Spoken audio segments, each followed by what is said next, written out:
तो नमस्कार साथियों, कैसे हैं आप सभी। स्वागत है आप सभी का फिर से एक नई वीडियो के साथ। और कैसी तैयारी चल रही है आपकी। आप सभी लोग अच्छे होंगे।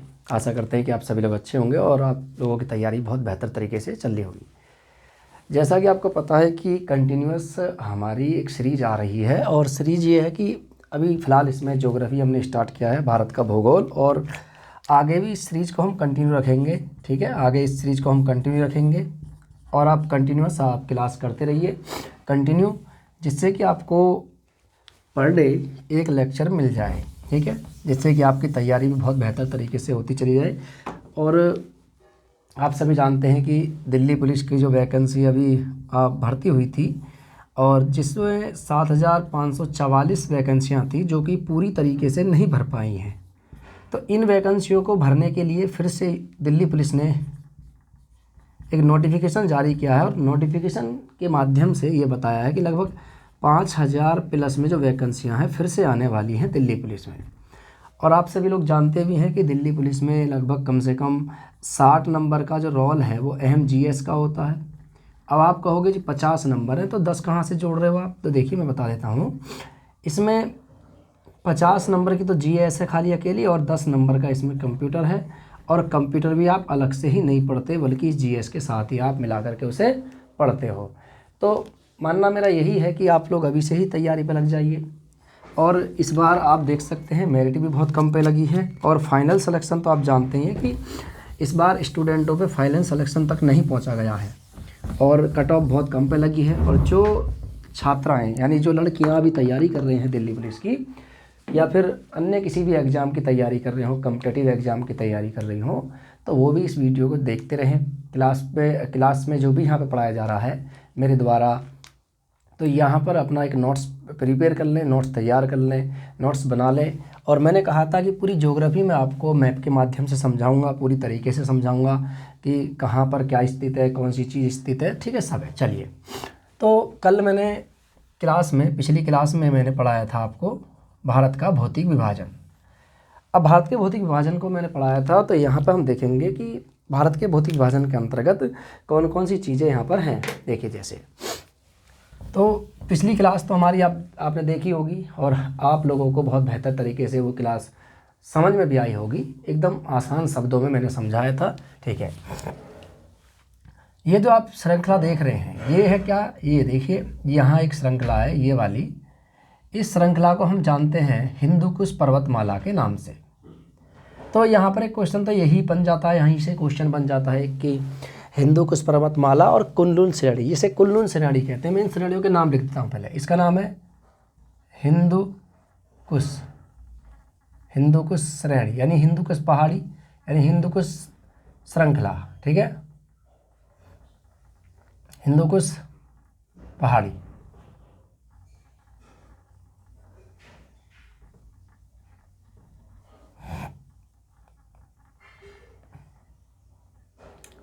इसको बोलते हैं कुनलुन। ठीक है, इसे कुनलुन कहते हैं। ये आपका कैलाश है,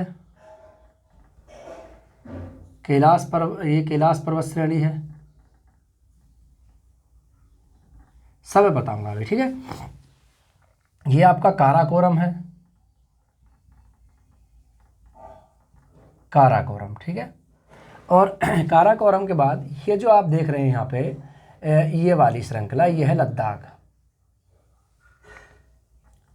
ये लद्दाख श्रृंखला है, लद्दाख। तो यहाँ पे मैं टाइटल लिख देता हूँ आपको, इससे कि आप समझ में आए। तो भारत की प्रमुख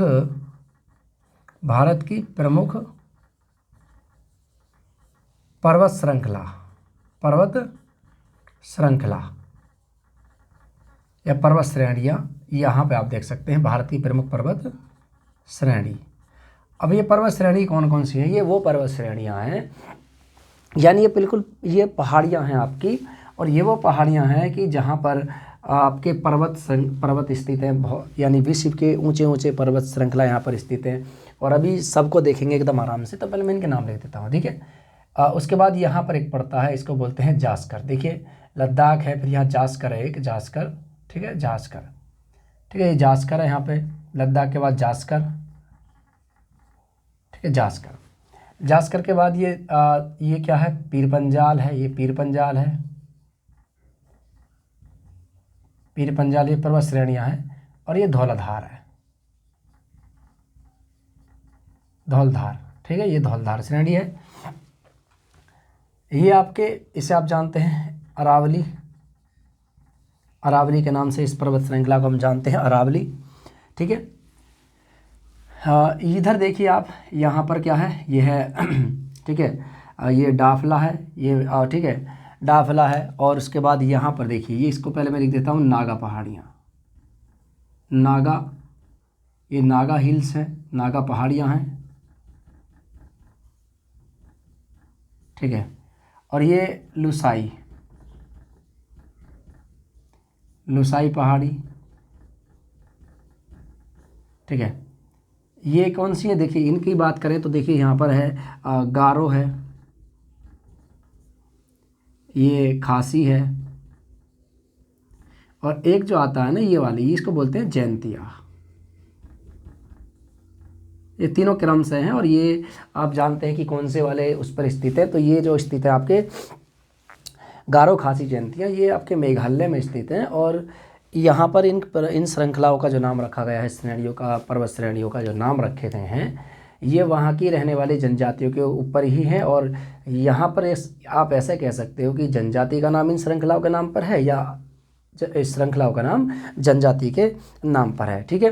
ये हो गया यहाँ पे, ठीक है। इसके बाद देखिए यहाँ पे एक कैमूर की पहाड़ियाँ हैं, ये मिकिर है, ये महादेव है, ठीक है। तो कैमूर पहाड़ियाँ, मिकिर पहाड़ियाँ, महादेव पहाड़ियाँ, तो ये कैमूर है, कैमूर, ठीक है। और ये मिकिर है, सॉरी, ये क्या नाम है आपके, मध्य प्रदेश में पड़ता है। इस पहाड़ी के हम श्रृंखला के नाम की बात करें तो एक पहाड़ी श्रृंखला है, आप जानते हैं कि जो हमारी पहाड़ी श्रृंखला है, ठीक है, इसमें इसका नाम है, देखिए जैसे कि कैमूर है, मैकाल है, महादेव है। कौन सी है, कैमूर है, मैकाल है, महादेव पहाड़ी श्रृंखला है। तो महादेव पर्वत श्रृंखला है, देखिए कैमूर है, मैकाल, ये मैकाल है। और ये वाली जो इसको नाम है महादेव, महादेव, ठीक है, ये महादेव है। यहाँ पर ये जो श्रृंखला आपको दिखाई दे रही है, इसका नाम है आपके, इसको बोलते हैं विंध्यन, विंध्यन, ठीक है। ये जो है आपकी, ये है सतपुड़ा, ये विंध्यन है, ये सतपुड़ा है। और ये जो घाट है आपको दिखा रहा है, इसका नाम है पश्चिमी घाट, ठीक है, पश्चिमी घाट। और इनमें बड़े बड़े वो स्थित है, पर्वत श्रृंखला है, वो मैं बताऊंगा आपके। इसका नाम है पूर्वी घाट, इसका नाम पूर्वी घाट है, पूर्वी घाट, ठीक है, ये पूर्वी घाट है। और ये तो आप जानते हैं, इसी जो पर्वत श्रृंखला है, इनका नाम है कार्डमम हिल, ठीक है, कार्डमम हिल, यानी इसको बोलते हैं कार्डमम पहाड़ियाँ, या इसे बोलते हैं इलायची की पहाड़ियाँ, इलायची की पहाड़ी, ठीक है। इसके साथ साथ यहाँ पर ये है आपके, इसका बोलते हैं नीलगिरी, क्या ये नीलगिरी, नीलगिरी पहाड़ी, इसे नीलगिरी पहाड़ी कहते हैं। ये वाली नीलगिरी पहाड़ी है, ध्यान रखना है इसकी। तो ये नीलगिरी पहाड़ी है आपके। इसके साथ साथ देखिए यहाँ पे डाफला है, ये डाफला पहाड़ी है। कौन सी डाफला है, डाफला, डाफला पहाड़ी, ठीक है, डाफला पहाड़ी। और ये आपकी मिकिर है, मिकिर पहाड़ी, ठीक है, यहाँ पर मिकिर पहाड़ी हो गया। और देखिए यहाँ पर ये जो रेंज है आपके देख सकते हैं, ये वाली, ठीक है। तो ये हरिश्चंद्र है, यहाँ पे ये क्या है, हरिश्चंद्र, हरिश्चंद्र पहाड़ियाँ हैं, ठीक है, हरिश्चंद्र पहाड़ियाँ हैं। और इसके साथ साथ ये जो आपको दिख रहे हैं ना, ये वाले जो आप देख रहे हैं। और इसके साथ साथ यहाँ पे एक गारो हिल्स है, ये वाली गारो हिल्स, क्या है ये, गारो हिल्स है ये, ठीक है, सॉरी, गारो हिल्स तो यहाँ हो गई। इसको बोलते हैं आपके एक यहाँ पर एक क्षेत्र स्थित है, जिसे हम मालदा गैप भी कहते हैं। तो ये जो पहाड़ियाँ हैं आपके, इसे बोलते हैं राजमहल पहाड़ियाँ। कौन सी है ये, राजमहल पहाड़ियाँ, ये राजमहल पहाड़ियाँ हैं, ठीक है। तो ये राजमहल है और इसी को राजमहल के पास में स्थित है आपके यहाँ पर इस वाले क्षेत्र को, यानी इधर वाले ये जो आप देख सकते हैं यहाँ पे छोटा नागपुर के पठार और मेघालय के पठार को जो अलग करता है, और यहाँ पर जो अलग करता है ये श्रृंखला, इसी को बोलते हैं राजमहल गैप या मालदा गैप कहते हैं इसे। राजमहल गैप भी कहते हैं इसे, या मालदा गैप के नाम से भी जाना जाता है, ठीक है। चलिए, तो ये पहाड़ियाँ हैं और हम इनकी बात करें। देखिए, आप ये सोच रहे हो कि ये क्या है, ये वाली श्रृंखला है, ये क्या है। तो देखिए, इनकी बात करें हम, जैसे ये है और ये है, तो ये जो है हमारे, ये क्या है, ये हमारे पठार हैं। जैसे ये, इसका नाम है छोटा नागपुर का पठार, छोटा नागपुर का पठार। थोड़ा पठार भी देख लेते हैं हम यहाँ पे। इसके साथ साथ यहाँ पे ये वाला आप देख सकते हैं, ठीक है। ये जो पठार है आपके, ये जो पठार है इसे बोलते हैं तेलंगाना का पठार, तेलंगाना का पठार, ठीक है। और ये जो आपके पठार है इसे बोलते हैं कर्नाटक का पठार,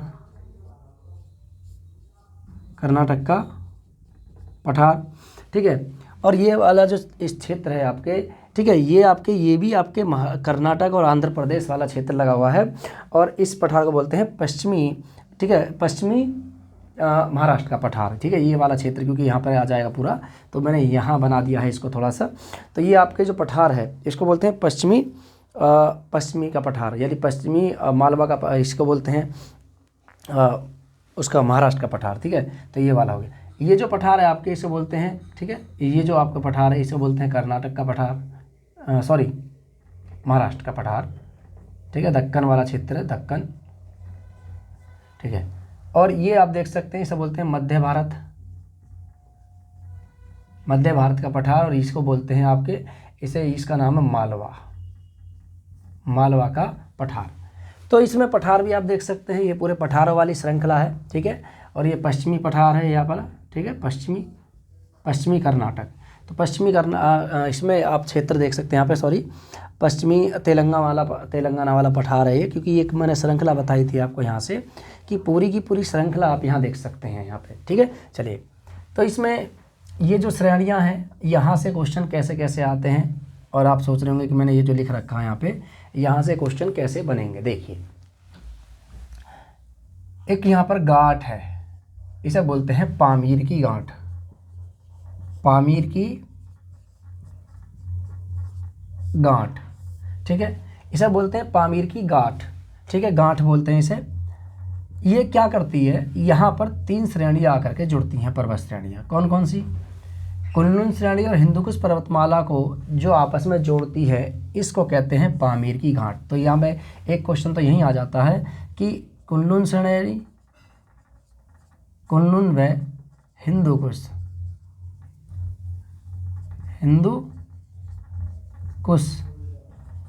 को जोड़ने वाली श्रृंखला का क्या नाम है? तो भैया इसे कहते हैं, श्रेणी को कहते हैं पामीर की गांठ। इसे पामीर की गांठ कहा जाता है। यहाँ आप देख सकते हैं कि पश्चिमी वाली, इनको पूछ लिया जाता है कभी कि पश्चिम वाली कौन कौन सी पूर्वी वाली कौन कौन सी पर्वत श्रेणियाँ हैं। तो डाफला, मिकिर जयंतियाँ, गारो खासी जयंतियाँ, ये मेघालय में स्थित है, इनको पूछ लेता है, ठीक है। नीलगिरी पहाड़ियाँ, काडम। तो ये तो देखिए, यहाँ से क्या करेंगे हम, यहाँ पे जो है इसको लिखेंगे भारत की सबसे दक्षिणी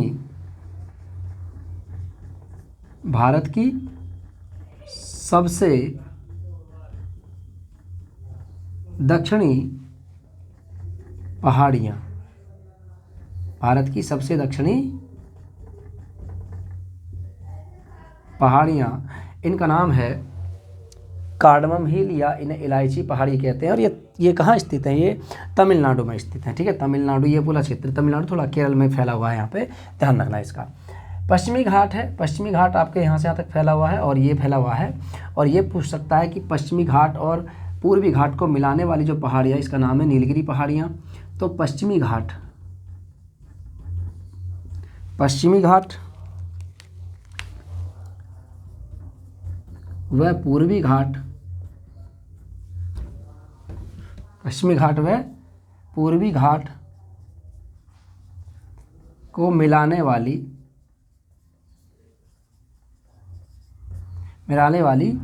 पहाड़ी इसका नाम है नीलगिरी की पहाड़ियाँ। यानी पश्चिमी घाट और पूर्वी घाट जिन पहाड़ियों में आकर के मिलता है उस पहाड़ी को हम जानते हैं नीलगिरी की पहाड़ियाँ। भारत की सबसे उत्तरतम पहाड़ी यानी उत्तरतम श्रृंखला कौन सी, इसका नाम है काराकोरम। ठीक है, भारत की सबसे उत्तरी ठीक है पहाड़ी या श्रेणी, इसका नाम है काराकोरम श्रेणी। और इसी में स्थित है आपके केटू, और इसी में यहाँ पर एक स्थित है दर्रा, इसे बोलते हैं काराकोरम दर्रा। जो अब इस समय काराकोरम दर्रा जो यहाँ पर स्थित है, जो जोड़ता है लद्दाख को किसके साथ, चीन के साथ जोड़ता है। लेकिन पहले ये श्रृंखला, ये जो काराकोरम दर्रा था, जम्मू कश्मीर का हिस्सा था। लेकिन अब वर्तमान में, क्योंकि आप जानते हैं कि अक्टूबर 2019 से जो केंद्र शासित प्रदेश हैं हमारे, 2 केंद्र शासित प्रदेश बने, एक का नाम है लद्दाख और एक का नाम है जम्मू कश्मीर। तो जब ये केंद्र शासित प्रदेश बन चुके हैं जम्मू कश्मीर और लद्दाख, ठीक है, जम्मू कश्मीर और लद्दाख, तो उस दिन से यहाँ पे देख सकते हैं डिवाइडेशन हो चुका है और जम्मू कश्मीर वाला हिस्सा ये है और ये संपूर्ण क्षेत्र आपका कौन सा है, ये संपूर्ण क्षेत्र आपका लद्दाख वाले क्षेत्र में पड़ता है। तो भारत का सबसे ऊंचाई पर स्थित दर्रा, इसका नाम है काराकोरम दर्रा, और सबसे ऊंचाई पर स्थित आपको श्रेणी है, इसका नाम है काराकोरम श्रेणी। ठीक है, चलिए अब ये जो श्रृंखला हैं, ये श्रृंखलाएँ किस किस उसमें स्थित हैं, मैं इसको आप यहाँ पर इनको दिखा देता हूँ कि ये कौन से पर्वत श्रृंखला है। आप समझ जाओगे कि कौन कौन सी श्रेणियाँ हैं, ये हिमालय की कौन कौन सी पर्वत श्रेणियाँ हैं। देखिए यहाँ बना देता हूँ मैं इसको मैप को, इधर देखिए।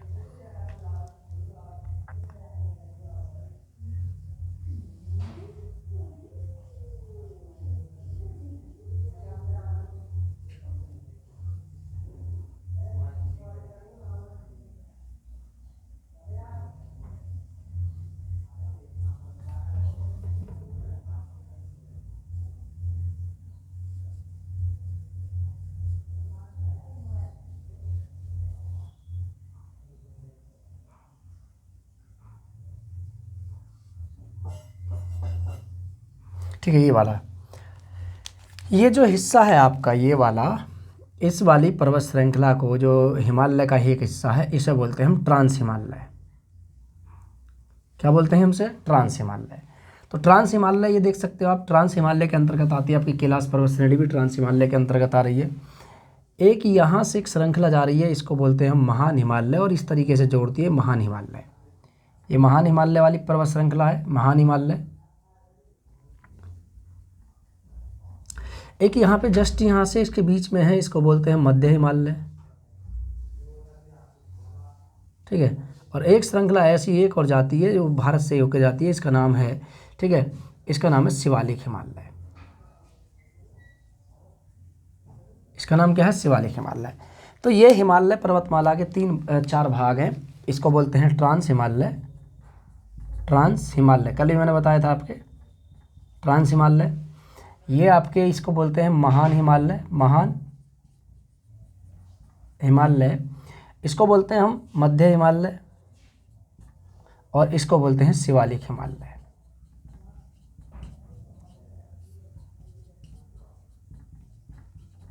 शिवालिक हिमालय, ठीक है, ये वाला हिस्सा।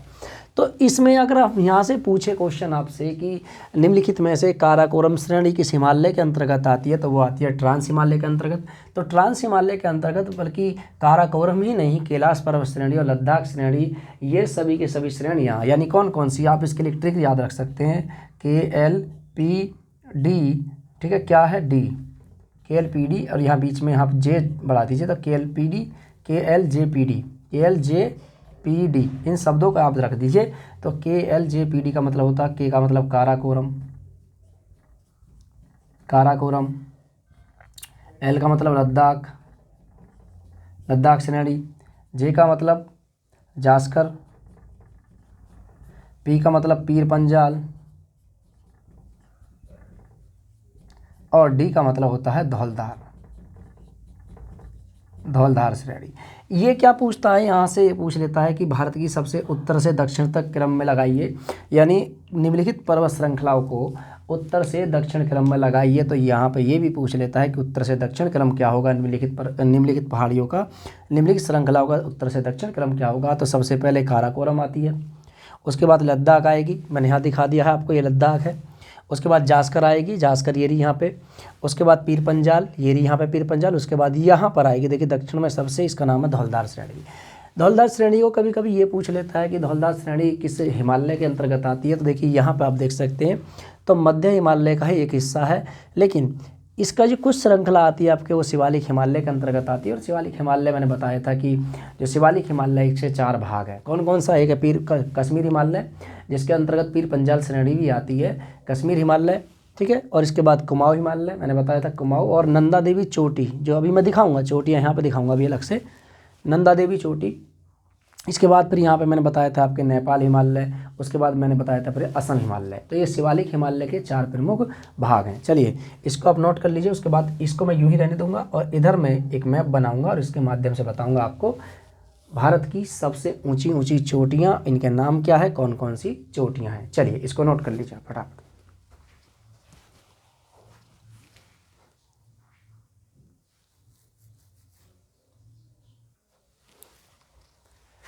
चलिए यहाँ तक हो गया ना यहाँ पे। चलिए नेक्स्ट चलते हैं, इसको आगे मैं इसको यहीं रहने देता हूँ और इधर मैं बनाता हूँ भारत विश्व की ऊंची ऊंची सबसे ऊंची ऊंची चोटियाँ कौन कौन सी श्रृंखला में स्थित है। अभी यहाँ पर आप देख लोगे आसानी से, आपको कहीं जाने की ज़रूरत नहीं है, बस इस मैप के माध्यम से आप समझ जाओगे। पहले हम विश्व की सबसे ऊंची ऊंची चोटियों को हम देखेंगे, ठीक है। देखिए मैप बना देता हूँ मैं, जिससे कि आप आसानी से समझ जाओ।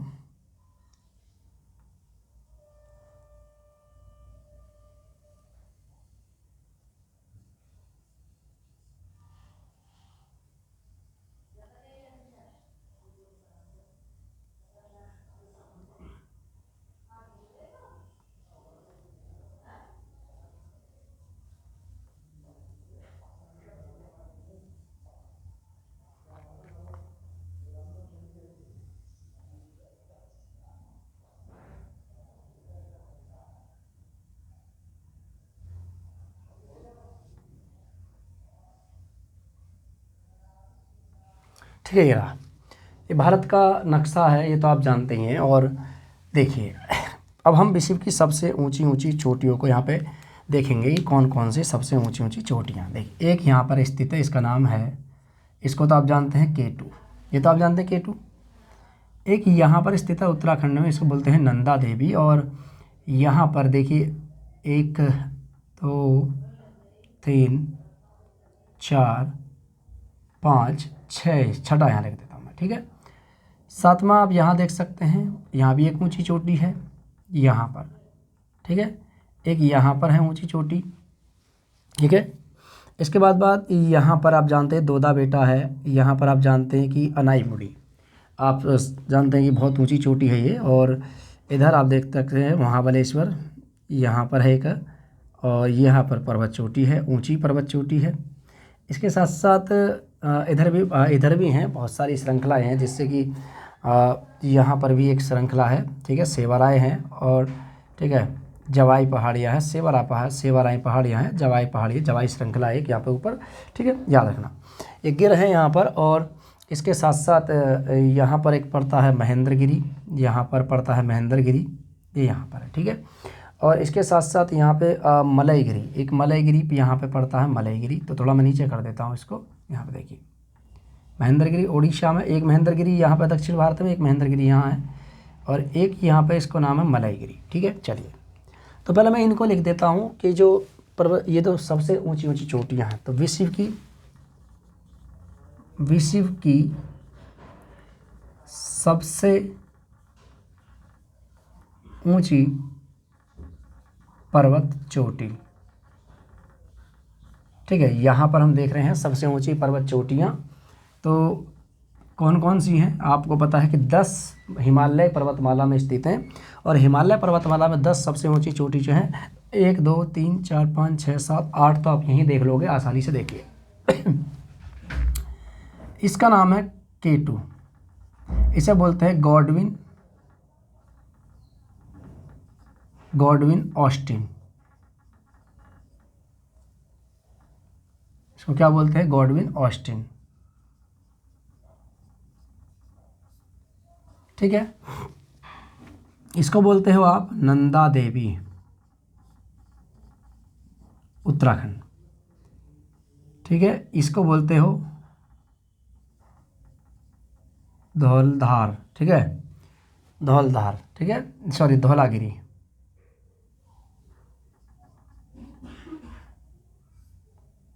धौलागिरी, ठीक है, इसको बोलते हो, ठीक है, अन्नपूर्णा, अन्नपूर्णा, अन्नपूर्णा। यह है आपके माउंट एवरेस्ट, क्या है,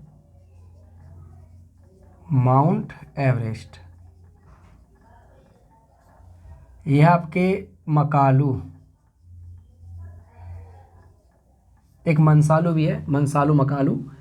ये आपके जानते हैं, ये भारत में स्थित है, इसका नाम है कंचनजंगा। तो आप यहाँ देख सकते हैं कौन से हिमालय में स्थित है, यहाँ देख सकते हैं। इसका नाम है, ये तो आप जानते हैं, इसका नाम है नामचा बरवा, नामचा बरवा, नामचा बरवा है ये, ठीक है। इसे आप जानते हैं, इसका नाम है गुरु शिखर, गुरु शिखर। इसे आप जानते हैं, इसका नाम है गिरनार शिखर। गिर की पहाड़ियाँ यहाँ पर है, गिरनार, ठीक है। इसे है जवाई, ये है सेवाराय,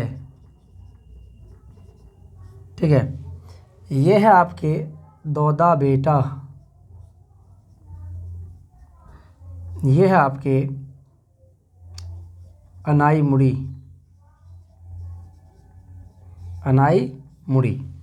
दौदा बेटा अनाई मुड़ी, ठीक है। यह है आपके महेंद्रगिरी,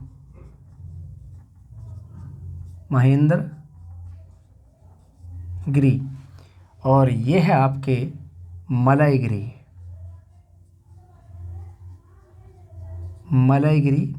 पहाड़ी, ठीक है, मलयगिरी पहाड़ी। और यहाँ पर पड़ता है आपके, इसको बोलते हैं कलसुबाई, मैंने इसको ध्यान नहीं दिया,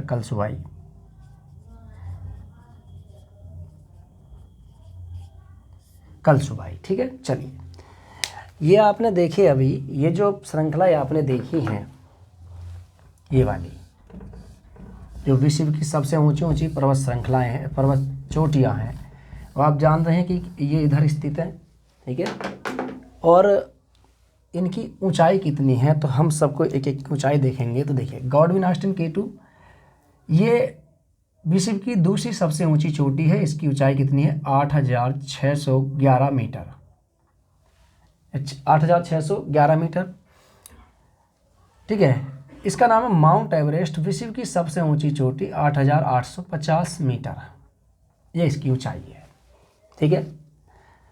कंचनजंगा आप जानते हैं, कंचनजंगा की ऊंचाई कितनी है, इसकी है 8,598 मीटर, यानी 598 मीटर, और 8600 में 2 मीटर कम है ये, अभी फ़िलहाल पूरी नहीं है ये, ठीक है। इसके साथ साथ नंदा देवी की बात करें तो इसकी लगभग कम से कम ऊंचाई जो है वो 7,817 मीटर के आसपास है, 7,817 मीटर, 7,817 मीटर के आसपास है। धौलागिरी की बात करें तो इसकी 8,172 मीटर के आसपास इसकी ऊंचाई है शायद, ठीक है, 8,172 मीटर इसकी ऊंचाई है, किसकी, धौलागिरी की। अन्नपूर्णा की बात करें तो 8,078 मीटर इसकी ऊंचाई है, 8,078 मीटर इसकी ऊंचाई है लगभग।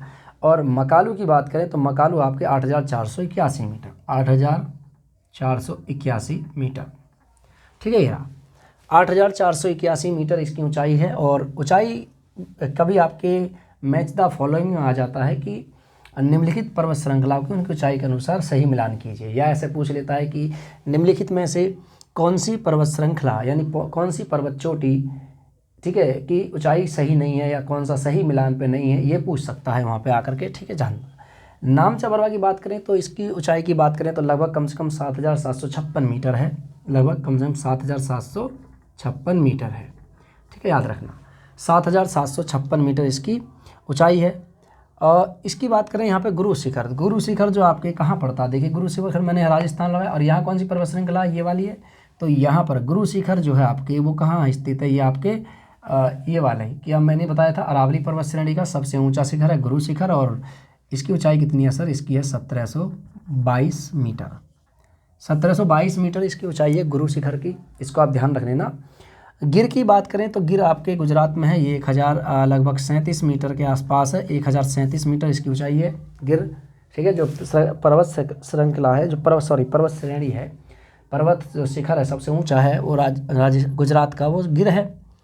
कलसुबाई की बात करें तो 1646 मीटर, और महाराष्ट्र का सबसे ऊंचा शिखर है, ठीक है। जो आपके पहाड़ियाँ मैंने बताए थे यहाँ पे हरिश्चंद्र पहाड़ियाँ पड़ती हैं, ठीक है। ये यहाँ पर देखिए जो दो हैं, ये मैंने अभी लिखे नहीं है, यहाँ पे मैं बता दूंगा कौन कौन सी घाट हैं दो, ठीक है।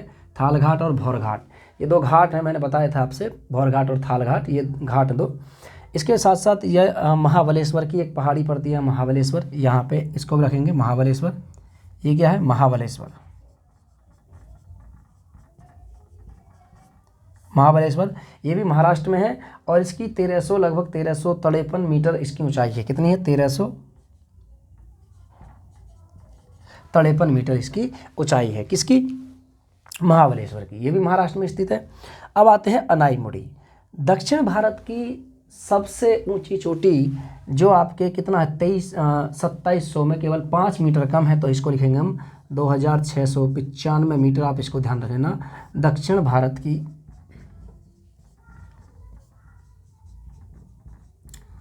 भारत की सबसे ऊंची चोटी,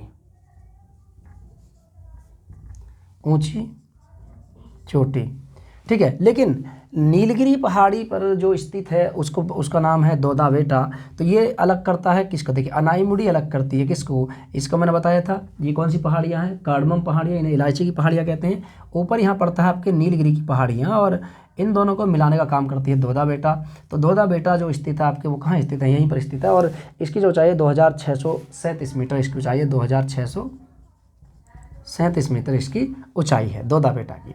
दक्षिण भारत की दूसरी सबसे ऊंचा शिखर दोदा बेटा है, इसको ध्यान रख लेना, 2637 मीटर है। ओडिशा में स्थित है एक शिखर, इसका नाम है महेंद्रगिरी। महेंद्रगिरी दो हैं, एक दक्षिण भारत में है और एक महेंद्रगिरी यहाँ पर है, ठीक है। ये कुंभ के मेले के दो भाई थे, बिछड़ गए थे, एक भाई यहाँ पहुँच गया, एक भाई दक्षिण में रह गया। तो महेंद्रगिरी की जो ऊंचाई है वो महज 1501 मीटर है, 1501 मीटर इसकी ऊंचाई है, ओडिशा में स्थित है, ध्यान रख लेना। और मलयगिरी की जो है वो 1187 मीटर है, कितना है, 1187 मीटर, 1187 मीटर ये मलयगिरी शिखर है, सबसे ऊंचा शिखर है। आप देख सकते हैं यहाँ पर कौन सा, ये इस वाले क्षेत्र में, ओडिशा छत्तीसगढ़ वाले क्षेत्र में लग रहा है। तो यहाँ पर एक श्रृंखला मैंने बताई थी आपसे, जो श्रृंखला यहाँ पर आप देख सकते हैं, राजमहल पहाड़ियाँ हैं यहाँ पर, ठीक है। छोटा नागपुर का पठार यहाँ पर है, मैंने बताया था, मेकाल है, महादेव है, ये पहाड़ियाँ हैं। तो आप देख सकते हैं कि यहाँ पर ये पहाड़ी मैंने बताई थी आपसे, हरिश्चंद्र पहाड़ियाँ हैं। तो महाराष्ट्र का सबसे ऊंचा शिखर ये वाला, इसका नाम है कलसुबाई, 1646 मीटर ऊंचा है। महाबलेश्वर दूसरा है। उसके बाद थी कि यहाँ पर एक देख सकते हैं गुजरात का गिर 1037 मीटर, और अरावली पर्वत श्रेणी का सबसे ऊंचा शिखर अरावली, ठीक है, अरावली पर्वत श्रृंखला यानी अरावली पहाड़ी का सबसे ऊंचा शिखर, इसका नाम है गुरु शिखर, 1722 मीटर इसकी ऊंचाई है। और ये कई एग्जाम में पूछा गया है, क्योंकि अरावली पर्वत श्रेणी उस समय का निर्माण है जिस समय पृथ्वी का निर्माण हो रहा था, उसी समय अरावली पर्वत श्रेणी का निर्माण हुआ, और इसलिए इम्पोर्टेंट भी है। ये पृथ्वी के साथ बनी थी, अब तो ये इसका डिक्लाइजेशन होना शुरू हो गया है। हिमालय कुछ नहीं था इसके सामने, हिमालय कुछ नहीं था, हिमालय इतना ऊंचा नहीं था जितना ये थी, लेकिन धीरे धीरे इसका डिक्लाइजेशन होना शुरू हो गया है। और यही कारण होता है कि जब यहाँ से दक्षिण पश्चिमी मानसून जब निकल के जाता है, तो इसके ऊपर से सपाट हो जाने के कारण दक्षिण पश्चिमी मानसून यहाँ रुक नहीं पाता है, जिसके कारण वर्षा यहाँ कम होती है, यहाँ होती नहीं है, और सीधा निकल जाता है कहाँ, यहाँ पर टकराता है फिर शिवालिक पहाड़ियों से, ठीक है। चलिए, नामचा बरवा पूर्वी यानी अरुणाचल प्रदेश की, ठीक है, अरुणाचल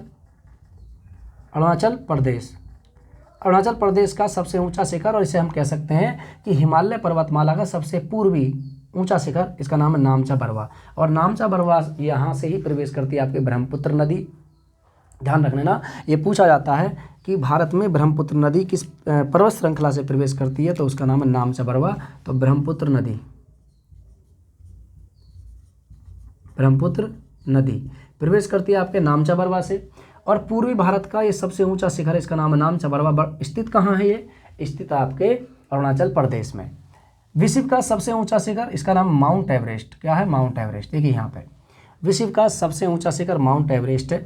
मैं यहाँ लिख देता हूँ इसको, ठीक है। ये तो आपने देख लिया होगा, इधर मैं हटा देता हूँ इसे, ठीक है। चलिए, चाहे तो आप इसका स्क्रीनशॉट ले लेना, चाहे किसी तरीके से आप कर सकते हैं। देखिए यहाँ मैं लिख देता हूँ।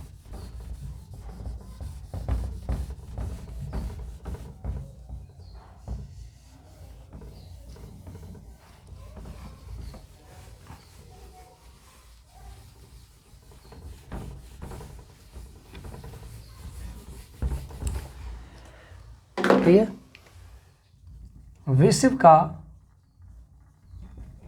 सबसे ऊंचा शिखर, सबसे ऊंचा शिखर, ठीक है, कहाँ स्थित है? ये आपके तिब्बत व नेपाल देश की सीमा पर स्थित है। नेपाल देश की सीमा पर स्थित है और नेपाल में इसे सागर माथा के नाम से जानते हैं, ठीक है। नेपाल में इसे सागर माथा के नाम से जानते हैं। और ऐसे चीन में कहते हैं लॉन्ग चैन खंबा, इसका मतलब एक तरीके से बोल सकते हैं इसे। तो सागर माथा के नाम से जानते हैं इसे नेपाल में, इसको आप ध्यान रख लेना। यानी माउंट एवरेस्ट को नेपाल में सागर माथा के नाम से जाना जाता है। लेकिन यहाँ पर देखिए कई बार ये क्वेश्चन आया है कि हिमालय पर्वतमाला का जो सबसे ऊंचा शिखर है माउंट एवरेस्ट, ये किस देश की सीमा पर स्थित है? तो वहाँ पर दो देश आते हैं। सबसे पहले तो वो यही देगा आपको ऑप्शन में कि भारत व नेपाल। तो कुछ स्टूडेंट क्या करते हैं कि इसी को टिक मार देते हैं, लेकिन आप अगर देखोगे तो ये माउंट एवरेस्ट जो है ये भारत की सीमा पर नहीं है, जबकि ये किसकी सीमा पर स्थित है? तिब्बत और नेपाल की सीमा पर। और इसका बहुत ज़्यादा अधिकतर परसेंट 90% भाग इसका हिस्सा आता है नेपाल में, और इसीलिए विश्व का सबसे ऊंचा शिखर नेपाल में ही स्थित है, माउंट एवरेस्ट, ठीक है। चलिए, और माउंट एवरेस्ट पर चढ़ने वाली भारत की पहली महिला बनी थी बछेंद्री पाल। इसको आप ध्यान रख लेना। इस पर चढ़ने वाली भारत की पहली महिला, इनका नाम था बछेंद्री पाल, ठीक है। चलिए, भारत में स्थित भारत का सबसे ऊंचा शिखर, भारत में स्थित भारत का सबसे ऊंचा शिखर, इसका नाम है कंचनजंगा, जो सिक्किम में स्थित है। 8,598 मीटर है। लेकिन अगर हम संपूर्ण भारत की बात करें तो संपूर्ण भारत में सबसे ऊंचा शिखर, इसका नाम है गॉडविन ऑस्टिन K2। अब ये सबसे ऊंचा हमारे भारत का क्यों नहीं है? क्योंकि आप देख सकते हैं कि ये वाला क्षेत्र है, ये POK वाला क्षेत्र है, और इस पर दो देशों का कब्जा है। यहाँ पर भारत अपना अधिकार मानता है और पाकिस्तान अपना अधिकार मानता है, और इसलिए हम इसको सबसे ऊंचा शिखर नहीं कहते, याद रखना।